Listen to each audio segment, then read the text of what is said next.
Hey folks, this is Disturbian from Middle Aged Gaming, and for those of you who've been watching our Diablo 4 stream, I said I would post my Ice Sorceress build and what goes into it. So this is my in-depth video. Inside of this video, you are going to see the skills, which I'm going to go into, the key ones and what they do and how they work together, and the synergy. I'm going to be talking about the Paragon table, the really useful ice fall, everything chills and dies. And then I'm also going to be looking at key aspects that you should probably be focusing on and that will really finish off this whole build together.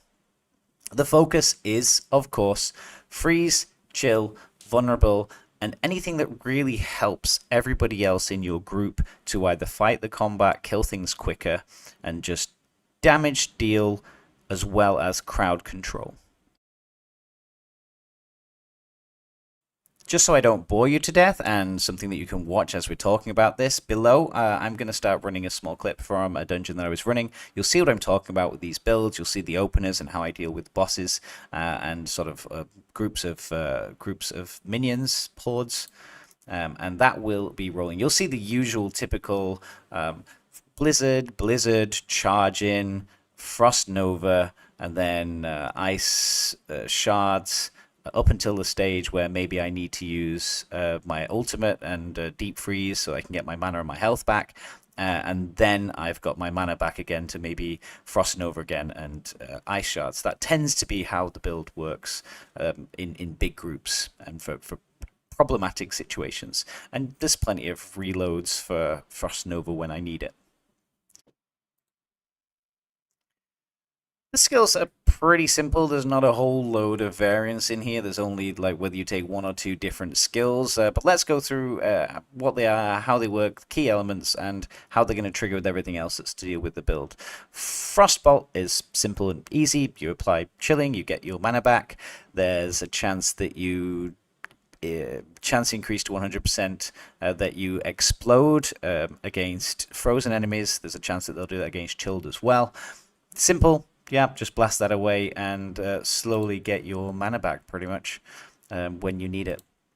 The key damage dealer is Ice Shards. I've seen loads of Ice Shards builds. Everybody knows how it goes. You don't need me to rave too much about it. Launch those 5 shards, dealing insane amounts of damage, and they deal extra damage against Frozen. The modifiers that I have, that they 40% chance they ricochet to another enemy. I actually use piercing from another item as well. So yeah, they can pierce and ricochet and just everything's bouncing around and it's just going crazy. They always ricochet off frozen enemies, and if you hit them 5 ice shards, so all 5 in one go, maybe at a boss or a big elite, then you make it vulnerable, which is going to trigger for everybody else in your group that they are also getting that bonus damage from against a vulnerable target. I also use for my Sorceress's extra 2 abilities. One I take from the enchantment effect is from Ice Shards, because that automatically firing out additional shards against frozen enemies is pivotal, right? You'll see it where I can charge in, I can do the Frost Nova, and even if I'm not casting ice shards myself, they're still just flying out, killing everything in the area. So that's really, really useful. Solid enchantment effect that I maximize that damage. Frost Nova is the other big key player in this build. You can get in there and you can AoE freeze. There you go. You can see it cast off and just everything dies in seconds with ads. I have it with 2 charges from a gear piece, and that means that my cooldown is increased, so I have 26 seconds. I actually don't really bother leveling it up. You can see it's rank 2 because all it does on increase is just reduce the charge cooldown time. I have other skills and other abilities for resetting that, so I focus more on those rather than trying to reduce that time down by like 5 seconds if I put 3 points into it. If you kill enemies, it can reduce the times, so cooldown by 1 second up to 4 seconds per cast. So as soon as you cast it and everything's frozen, you kill everything, and you're 4 seconds off the timer already. And Frost Nova makes enemies vulnerable for 4 seconds, 6 seconds against boss. Again, that control support with the rest of your party. Everybody else is then increasing their damage against a vulnerable target. This is my second enchantment effect that I use on this build, that my lucky hits for my conjuration skills have a 30% chance to unleash a Frost Nova. That's really good. I used to use Hydra. We'll talk about it in conjuration, but that being able to just keep spanning off more Frost Novas when my build is essentially focused on getting everything frozen and chilled and doing crazy amounts of damage, it kind of has to happen. Yeah, with the extra chances. For the mastery skill, Blizzard again just set down those areas of everything being frozen. I mean, why not? It's really useful if you're waiting for your Frost Nova to recharge or when you're engaging into a combat. It's crazy damage that chills for 18% over 8 seconds. But if you get the modifiers, then you can do increased damage against frozen, and that when you cast it above 50 mana, such as 2 or 3 casts as you're going in towards the boss or engaging in it, then it's going to be 12 seconds, so a longer amount of time. You can see that on the boss fight here below. I've got those blizzards just raining down, and it's just going to keep him taking more damage. Doesn't really matter too much for the boss, but against really crowded areas, it's really good. There goes in the Frost Nova to weaken him. There goes the Ice Shards slamming in. And there goes the Ice Blades behind. While he was in weakened, you saw the health fly down. Next is the conjuration. Again, I used to use Hydra for a long time, and I had a gear aspect piece that allowed me to have 2 Hydras, just for getting more Frost Novas and making sure that I had a fire damage dealer in case I came something invulnerable to ice. I've gone to Ice Blades. I will do an end of game when I've fully playtested everything and I'm in 80s or 90s. This is the one slot conjuration that will change, has recently changed, and I'm still tinkering around with it. They're pretty cool, and the reason why I'm enjoying them so far is the fact that they make things vulnerable, 30% chance, so again, helping with the group, but also the fact that their cooldown is reduced every time you hit a vulnerable enemy, which triggers with everything else that's making it vulnerable, and that their cooldown is reduction is applied to other things as well, your other skills and your other bits. So, yeah, it's really, really powerful. The ultimate is not too difficult to choose as well. I mean, you've got Deep Freeze in there. Everything is being chilled. Everything's taking damage. Then it explodes, and when it ends, I gain a barrier for my life, which helps you with survivability when you come out of that. But we'll look at a lot of other things that will trigger with Deep Freeze and make it supreme as well. And when it ends, the non-ultimate cooldowns also reduced by 50%. So everything's just reducing cooldowns, which is really, really nice. And then Shatter as the key passive, where it explodes everything at the end, everything that's frozen, and you deal extra damage to them when they were frozen. So there are some key extra skills inside that you really need to be picking up, mainly for damage and luck, which trigger really well for the freeze build. Damage, you're looking at Permafrost, where you're dealing extra damage to elites. Then you also got Hoarfrost, dealing extra damage to chilled and to frozen. And then the other 4 are going to trigger off that lucky hit. So you've got Snap Freeze. On a lucky hit, there's a 9% chance that you just instantly freeze stuff. Then we've got Frigid Breeze against cold damage against vulnerable enemies. Has a 20% chance to generate mana. So get them vulnerable, get them hit with cold damage, and then boom, you're getting your mana back as well faster. Precision Magic. Your lucky hit chance is increased by 15%, which helps all those other lucky hit abilities that you need around it. And Elemental Attunement, critical strikes have a 15% chance to reset the cooldown of one of your defensive skills, which is Frost Nova. So I can get that down. It only triggers every 10 seconds, but yeah, Frost Nova, you've probably got the Frost Nova reset ready to go.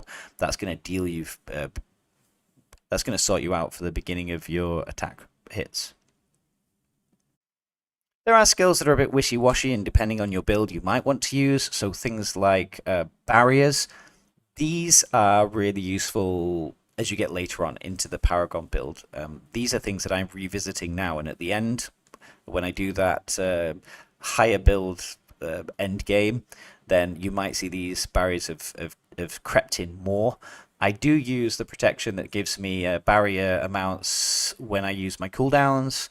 I've got Cold Front, which I don't use at the moment, but I always do have barriers up now, so that might be something that goes in because I'm doing more chill. Barriers with increased duration. maximum mana increase, and also dealing increased damage but taking 3% more damage. Glass Cannon's really good when you're in a party and you can rely upon everybody else being able to hold off those enemies enough so that you can do more of your AoE and not be hit too much by big elites that can get through those. So yeah, for parties, that's a good choice. The Paragon board at the beginning, you probably just want to fly through it. I think the same for most classes. Get through and then get into your choices. There are two freeze build tables for Ice. Icefall with the legendary node for me looked better. This one was all about dealing damage to chilled enemies and also having increased damage reduction from chilled enemies. The fact that everything is going to be frozen and chilled made these just work better. Plus, that Icefall really helps. Killing a frozen enemy gives you 15% of a barrier. That's going to happen all the time. Again, if you watch in the fight below, you can see I'm pretty much like always able to go in, pop, kill stuff around in the area, and then I've got enough of a barrier that I can stay there and take the damage. The rest of the stuff, it's all, yeah, chilled enemies damage, chilled enemies reduction, extra cold damage, extra chill application. It's a really good tree to be taking everything in, and yeah, you'll find that works really well.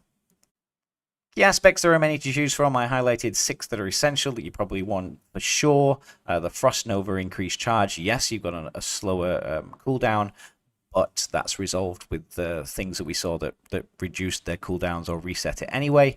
Then we've got stuff for Deep Freeze that increases your 18% mana and life regen during your Deep Freeze so that you can come out of that Deep Freeze again and bam, bam, bam, straight away start racking out that damage. Then we've got freeze, and you have 66% chance you make it vulnerable. That's actually on my two-handed weapon. So if you have that on a one-handed weapon, it's half. It'll be 33, but you'll be able to get another ability on your focus. Then extra damage against immobilized, stunned, or frozen enemies, and ice shards that pierce. So it just obliterates things, everything. As soon as you start poking out those ice shards that are ricocheting, they're piercing, they're just doing everything around. The barrier build at the bottom, I do roll with this. Getting a barrier every 30 seconds, there's a 10-second barrier in there. Does help with survivability against bosses. There are still 2 or 3 slots that you have which you can tinker around with and put other things in. There are other skills for Frozen and the skills that we've looked at that you can also affix onto your stuff. In general, if you agree or disagree with this, I know that I've not gone with Ice Armour. Most of the people go with Ice Armour and rave about Ice Shards, Ice Armour. I've tried to not use Ice Armour because I'm using barriers instead, especially with that Paragon board, and that I've got barriers up so much that I feel like going with Ice Armour meant that I would have had to have sacrificed maybe the conjuration, which a lot of people do. And that helps me with more Frost Novas. So it's just a different play, a different way, and it works pretty well. I don't have a problem with it. But let me know how your builds are going. If there's anything that that I've missed out, or anything that you didn't use that you've realized, let me know. If you are interested, join us, Middle-Aged Gaming. We're in Diablo 4 under the tag MAG, and I can let you in there. You'll notice it's led by Disturbian, so you can get added in, and we'll see you in game.